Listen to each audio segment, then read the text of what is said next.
Joining me now is Florida Congresswoman Maria Salazar, member of the House Foreign Affairs and Small Business Committees. Congresswoman, good to see you. Thanks so much for being here. Do you have a preference on how to execute President Trump's agenda? Well, I have no preference. I just know, and we, the GOP conference, knows that we have to deliver to the American people, and that's what we have been doing.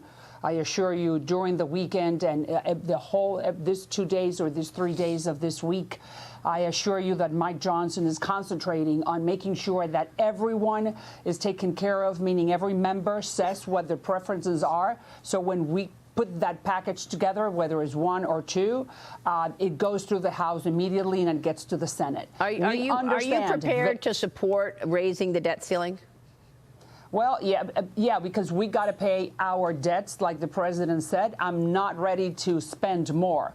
Those are two different things. We got to pay our debts, but at the same time, we need to have a process to reduce spending, which is at the end what's going to make sure that we don't increase the $33 trillion that we owe right now. Yeah, great point. So we know very well but we got to pay our debts. Yeah. Well, look, let me get your take on the business yesterday. The House passed the Laken-Riley Act.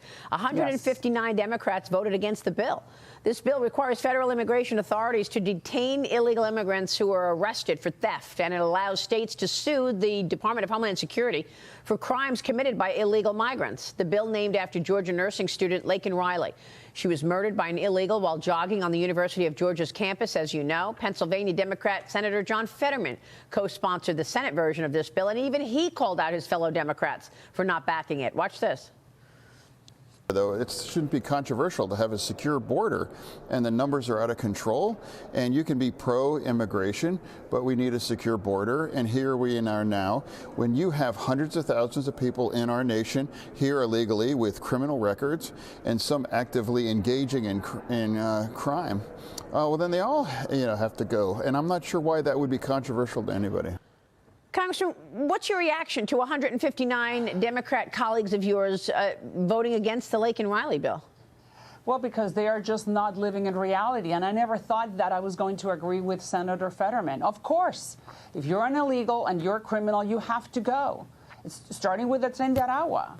And I agree that it should have never occurred that this nurse, she should have never died. And why? Because we have to understand that right now 8 million people came in because of the Biden policies of opening up that border. 2 million gotaways. Probably this guy, the one who killed Laken, is one of them. No, I'm sorry. He was paid his humanitarian flight to Atlanta by taxpayers' money.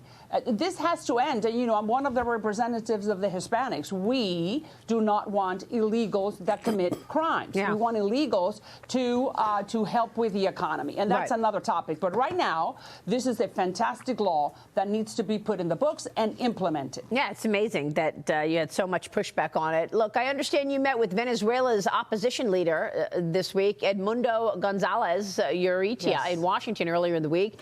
Many world leaders believe he actually won the election in Venezuela.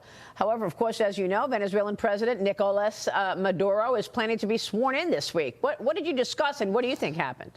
Okay, look, this is what you're reporting right now is a national security issue for this country.